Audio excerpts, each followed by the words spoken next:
Halo teman-teman, kali ini kita akan buat filter game untuk Instagram. Di game ini kita akan membantu karakter kucing untuk menghindari rintangan saat memanjat.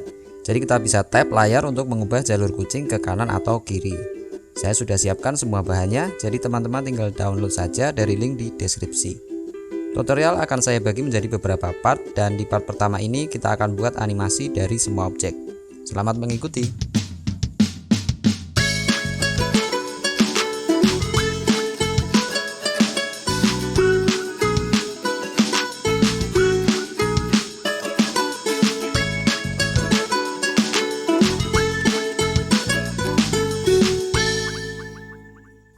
Nah, jika teman-teman sudah mendownload asetnya, sekarang kita bisa masukkan aset satu persatu.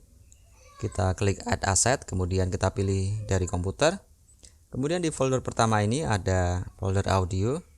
Kita seleksi semuanya, kemudian kita klik open. Berikutnya kita masukkan lagi aset dari komputer. Sekarang di folder yang kedua. Nah, di sini kita punya 3 seri gambar yang merupakan kesatuan animasi. Kita pilih dulu gambar yang pertama, kemudian kita klik open. Kemudian jika kita seleksi gambar tadi, di panel properties kita bisa pilih texture sequence. Nah, dengan memilih texture sequence ini kita akan disuruh untuk memilih gambar yang berikutnya. Kita seleksi saja gambar sisanya, kemudian kita klik open. Nah, sekarang gambar ini sudah menjadi gambar animasi sequence dari 3 gambar yang sudah ada. Next, kita masukkan lagi dari folder selanjutnya. Nah, di sini juga merupakan animasi sequence. Kita masukkan gambar yang pertama, kemudian kita ubah menjadi texture sequence, dan kita masukkan gambar sisanya. Oke, kita masukkan aset satu persatu. Nah, untuk ini kita masukkan log yang merupakan gambar satuan dan bukan animasi. Kemudian kita impor lagi gambar yang berikutnya. Nah, ini pin 1 dan pin 2 merupakan gambar animasi. Jadi kita add saja pin 1, kemudian open.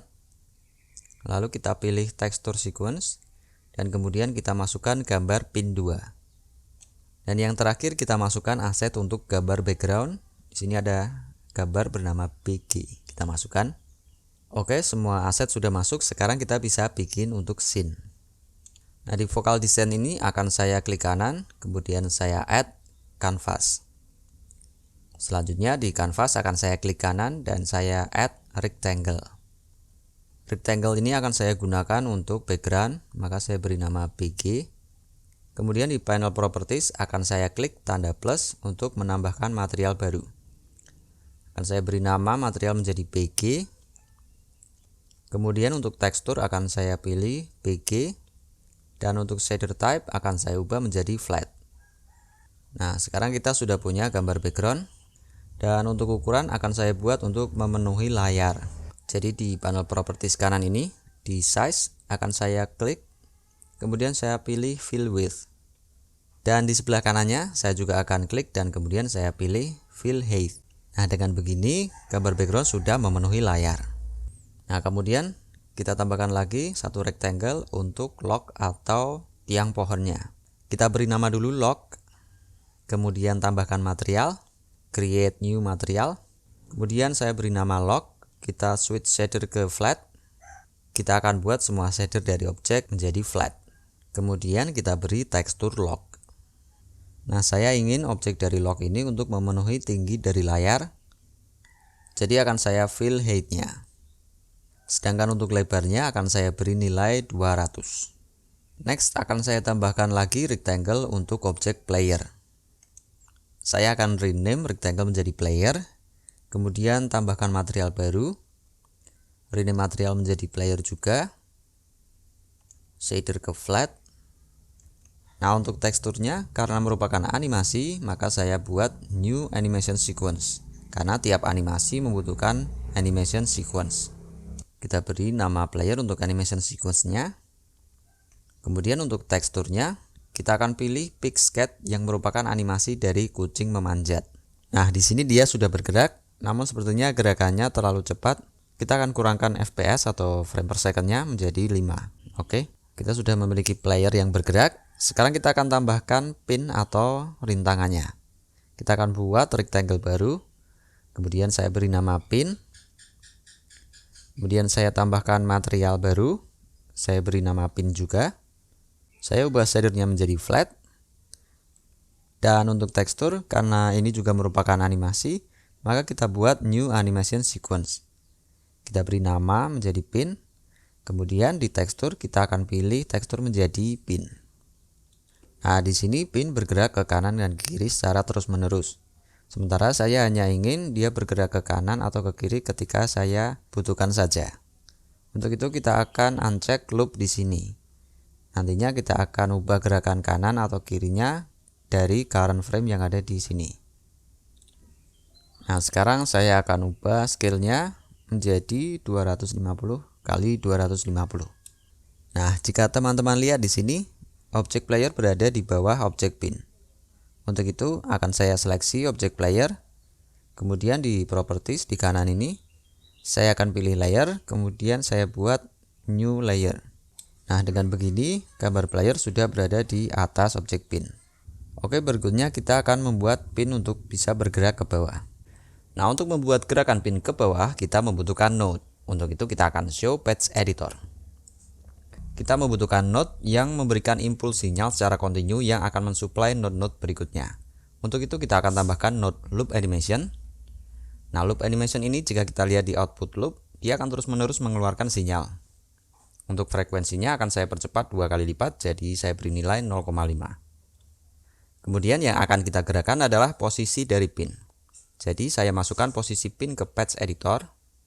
Di sini posisi adalah vektor 2 yang merupakan X dan Y. Jadi kita butuh tambahan pack dan kita ganti menjadi vektor 2. Kita akan modifikasi hanya di sumbu Y saja. Output dari loop animation ini adalah pulse. Sementara untuk pack kita membutuhkan sinyal skala atau angka. Jadi kita tambahkan node counter yang dia akan terus-menerus menambah angka jika input increase ini diberi sinyal dari loop animation. Kita sambungkan saja dulu. Kita lihat pin bergerak ke atas sedikit demi sedikit, kemudian kembali ke awal. Nah, saya ingin agar pin bergerak ke bawah dan jarak gerakan lebih panjang. Untuk itu akan saya kalikan dengan nilai yang lebih besar. Saya beri node multiply. Nah, kemudian saya ingin pin ini untuk bergerak 1/4 kali tingginya dalam tiap gerakan. Jadi saya buka kalkulator terlebih dulu. Kemudian saya bagi tinggi pin dengan 4. Kita dapat 62,5. Jadi kita isikan ke multiply. Dan kita berikan minus di depannya agar pin bergerak ke bawah. Berikutnya kita akan buat pin bergerak ke atas, bukan dari tengah seperti sekarang. Jadi kita delete dulu node pin, kemudian kita geser pin ke atas. Di sini kita dapatkan nilai posisi Y 370, kita bulatkan. Jadi kita kembalikan node pin, kemudian di antara multiply dan pack kita akan tambahkan node add. Dan kita beri nilai 370. Nah, dengan begini dia akan mulai dari awal. Kemudian untuk menyelesaikan satu putaran sampai ke bawah, maka pin butuh kira-kira 4 sequence gerakan. Jadi kita akan kalikan 4 step kali 4, jadi 16. Kita ubah maksimum count menjadi 16. Oke, kita save. Dan berikutnya kita akan buat pin secara random menghadap ke kanan atau ke kiri. Karena kita butuh gerakan random atau acak, maka kita butuh node random. Kemudian yang akan kita ubah adalah frame dari animasi pin. Jadi kita select animasi pin, kemudian kita masukkan current frame. Jadi di sini jika saya ubah current frame menjadi 1, maka dia akan menghadap ke kanan. Dan jika 0, dia akan menghadap ke kiri. Jadi 1 untuk kanan, 0 untuk kiri. Nah, output dari random ini akan saya hubungkan ke input dari frame. Tapi di sini outputnya berupa angka desimal. Jadi saya bulatkan dulu dengan menambahkan node round. Di sini kita hanya butuh dia mengacak hanya ketika pin berada di atas. Jadi kita hanya mengacak ketika counter berada di hitungan 0. Maka kita akan tambahkan node equal, artinya jika input ini sama dengan input 0, ya kan? Maka dia akan mengirimkan sinyal. Kita sambungkan dan Spark AR akan mengubah sinyal menjadi on off. Kita sambungkan seperti ini. Lalu akan saya percepat frekuensi gerakan agar kita bisa lihat perubahannya. Kita lihat pin sudah mengacak tiap berada di atas. Saya kembalikan lagi durasi menjadi 0,5. Nah, di sini kita membutuhkan lebih dari 1 untuk rintangan atau pin. Jadi kita tinggal duplikat pin ini atau dengan Ctrl D. Kemudian saya juga duplikat material dan juga animation sequence. Kemudian di objek pin akan saya ubah material menjadi pin 0. Kemudian di material pin 0 akan saya ubah tekstur menjadi pin 0 juga.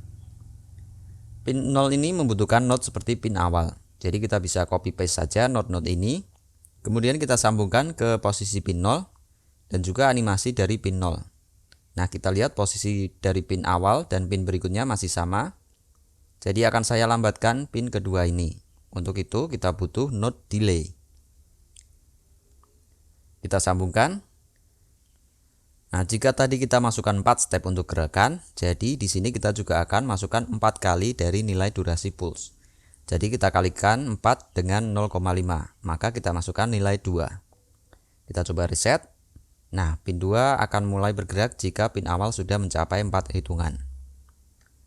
Oke, di sini kita butuh lebih banyak pin lagi. Namun di sini agar node tidak semrawut, maka kita akan ubah node ini menjadi grup. Kita hapus dulu node-node di atas. Kemudian seperti tadi kita tambahkan delay. Untuk pin yang pertama kita tidak membutuhkan durasi delay. Kita biarkan 0 saja. Kemudian akan saya seleksi dan saya tekan Ctrl G untuk grup node-node ini. Saya akan beri nama pin 1. Kemudian saya akan copy paste.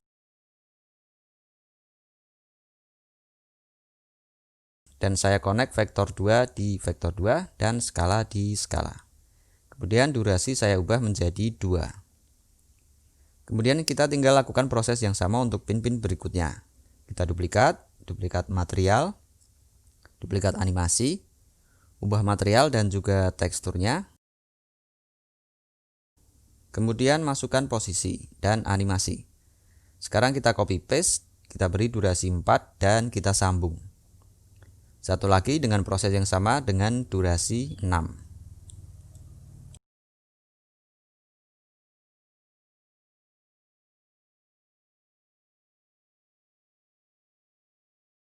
Nah teman-teman, kita sudah berhasil memuat semua aset dan kemudian menggerakkan karakter player, juga membuat animasi rintangan. Nah di video berikutnya kita akan buat sistem game dan juga sistem skor. Terima kasih sudah mengikuti dan sampai jumpa di video berikutnya. Salam.